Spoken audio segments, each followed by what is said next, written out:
Before we begin, this video is intended to provide just a basic background to the ME-328. If you want to read more details on this aircraft, a link to an article is in the description. The German military pioneered many revolutionary concepts and new technologies during the Second World War. Weapons like the Sturmgewehr 44, the Me-262 jet fighter, and the V-1 and V-2 missiles all proved concepts that would go on to have huge impacts on military and even human society.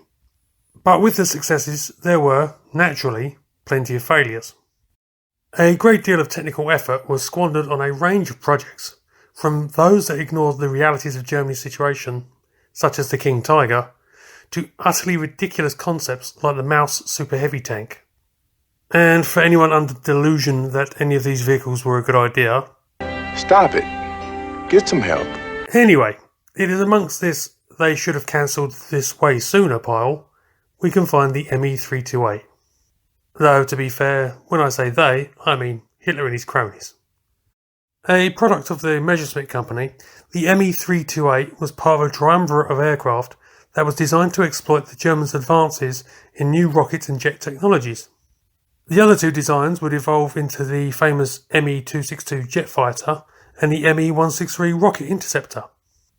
The 328 was initially intended to be a Parasite fighter that would be carried or towed by a bomber and could be launched to provide protection from fighters. This concept was not new, with most countries experimenting with the idea over a 50-year period. It was never a particularly successful idea, despite the effort, though some designs were probably practical. The Me-328 doesn't fall into that category. On paper, the idea had a lot going for it. The aircraft would largely be constructed of wood, making it far cheaper and easier to build than conventional metal designs. There were also proposals to build folding wing versions that could be launched from U-boats and Parasite bombers to go along with the America bomber that could be used to attack New York. Design work began in 1941, and in 1943 the initial test flights of glider prototypes showed the airframe able to fly. The testing also proved that the aircraft was capable of detaching from its carrier aircraft as well as being launched from the ground by both catapult and rocket-propelled sledge. 7 pre-production models with the proposed engines were then built to find the best configuration, with wing and fuselage mounted designs built and tested. It was here that the problems became apparent. The engine chosen was the Argus 014 Pulse Jet.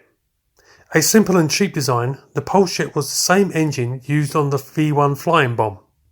As such, it fitted perfectly in with the aircraft's design principle of cheap simplicity. Unfortunately, the Argus was loud. As in so loud, and with so much vibration, that it actually would damage the Me-328's wooden structure when run. For any pilot, it must have been horrendous. There is also the problem that the Argus did not perform well at altitude, which, considering its purpose of bomber defence, meant that the Me-328 was not going to prove to be much use in that role. And that should have been that. Except, you guessed it, Hitler got involved. With his obsession for weapons which would allow him to strike the Allies, Hitler decreed that the Me-328 would actually make a splendid attack aircraft. Work therefore continued on this dead end, with various concepts such as disposable attack aircraft and even suicide anti-shipping weapons being explored. None of these ideas ever got close to service, as the problems with the Argus were insurmountable, and by the time the idea of different engines was mooted, Germany was overcommitted to other projects.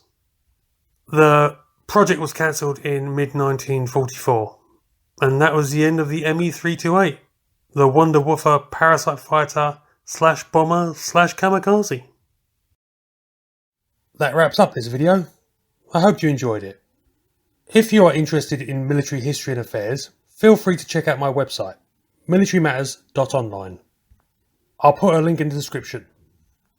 Also, have a look at some of the other videos I've produced.